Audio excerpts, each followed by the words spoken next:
Quiet, Luna interrupted, though her own eyes sparkled with anticipation. Harold, the new student, observed everything with studied intensity. His eyes moved between Klein and Wren, evaluating, measuring, storing away every detail. Just wait until Wei throws him out, Kai commented to Cass, his green scales gleaming with amusement.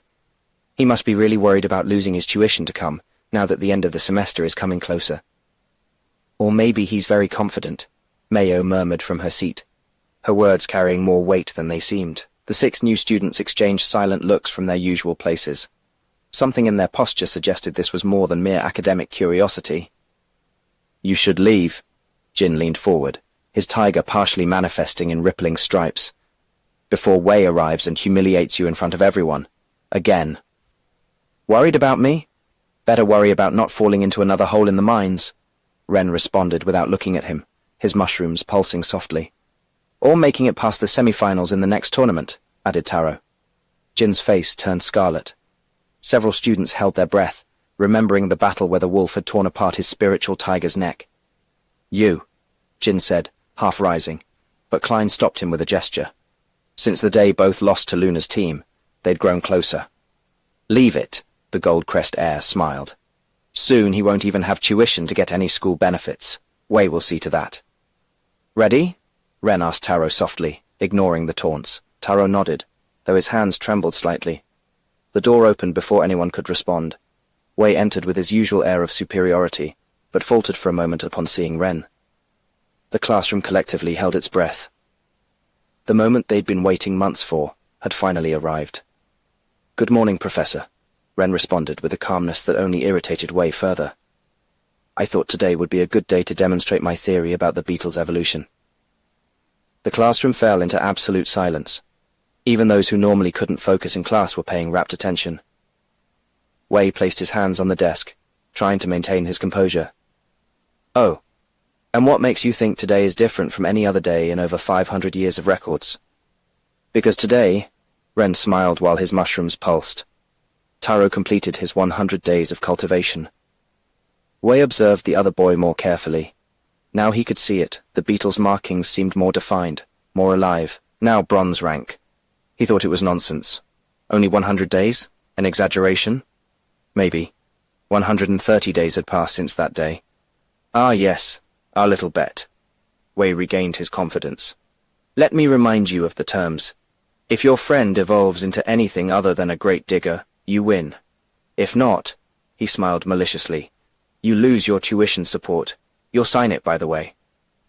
And if I win, Wren maintained his tranquil smile, I get any bronze rank material I choose, and 100 points in your 2 classes without attending, your entire teaching unit.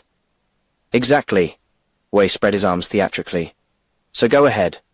Show us your great discovery that contradicts half a millennium of documented research. Students held their breath. Some even leaned forward in their seats, unwilling to miss a moment. I present to you. Wren stood while his mushrooms pulsed intensely. The living tunnel. Go ahead, Taro. Show them. Taro nodded, and instead of manifesting the markings on his body, directly invoked his beast to leave no doubt. The air in front of Wei's desk began to ripple. The earth that emerged from Taro seemed to come alive, rising and taking shape. Where a 1-meter digger beetle with its characteristic rigid shell should have appeared, something completely different emerged. The 2-meter-tall beast was enormous, occupying much of the classroom's front space. Its body looked as if a piece of the depths had gained its own life. Each segment gleamed with an earthy but vibrant tone. Impossible. Wei stepped back. He frantically opened one of his books, searching for any similar record. No, this isn't. The records say. The records are incomplete because the methods are based on luck. Wren pointed to Taro, who now seemed to glow from within. As I told you months ago, Professor, the digger beetle can evolve differently.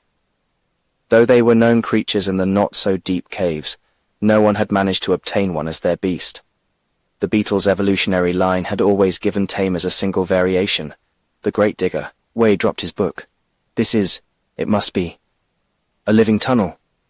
Wren completed the phrase. Considering they live in the caves near the academy, Professor, you should know them. Wei visibly paled. His eyes frantically scanned the beast, searching for any sign of deception. It's a trick, he suddenly exclaimed, Must be a physical transformation beast, or an illusion. Yes, an illusory beast must be trying to deceive me. He stepped forward with trembling steps, extending a hand toward the creature. Illusions have no substance. This must be. His fingers touched the living tunnel's surface. It was solid, warm, undeniably real. The texture was like crystallized earth but alive, pulsing beneath his touch. A physical transformation beast. Ren arched an eyebrow. Like a camouflage raptor, invisible amphibian, or mimic insect. And whose supposed beast would this be, Professor? You know every student present. Who would have such a beast? But let's not beat around the bush. You can use your manner vision. Wei scanned the room. True, he didn't know some of the noble students' beasts for sure, but his manner vision didn't lie. The bond between Taro and the creature was clear as day. This isn't. It can't be. Wei looked desperately at his books. 500 years of records. All the research. Incomplete, Ren pointed out calmly. As I just told you, and months ago, proper processing makes the difference. The methods are proven. Wei slammed his desk. It can't be true. It's a deception. It's Earth control generating a statue. It's impossible. Taro, Ren ignored Wei's outburst. Show them what we practiced. Taro nodded.